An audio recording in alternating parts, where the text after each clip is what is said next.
మేడ్చల్ నియోజకవర్గంలోని ఎల్లంపేట మూడు చింతలపల్లిలో అలియాబాద్ మున్సిపాలిటీల కాంగ్రెస్ ముఖ్య కార్యకర్తల సమావేశం నిర్వహించారు. దీనికి ముఖ్య అతిథిగా మంత్రి కోమటిరెడ్డి వెంకటరెడ్డి హాజరయ్యారు. మేడ్చల్ డీసీసీ ప్రెసిడెంట్ వజ్రేష్ యాదవ్, మాజీ డీసీసీ ప్రెసిడెంట్ హరివర్ధన్ రెడ్డి, మాజీ ఎమ్మెల్యే సుధీర్ రెడ్డి, మాజీ ZP chairman Sharath Chandra Reddy, TPCC general secretary Mahipal రెడ్డిలతో ఇతర నాయకులు హాజరయ్యారు. మేడ్చల్లో ఆలియాబాద్ కాంగ్రెస్ మున్సిపాలిటీ కార్యకర్తల సమావేశంలో ముఖ్య అతిథిగా హాజరైన మంత్రి కోమటిరెడ్డి వెంకటరెడ్డి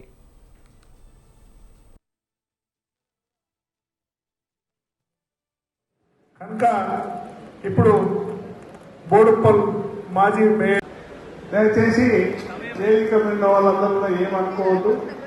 చాలా మంది యువకులు విషయంలో ఉన్నారు ఇలా, కనుక అందరూ మాట్లాడవలసిన అవసరం ప్రయత్నం చేయాలని చెప్పి దాన్ని మనం ఎక్కడ కూడా ఇబ్బంది పడద్దు. కనుక ఇప్పుడు బోడుప్పల్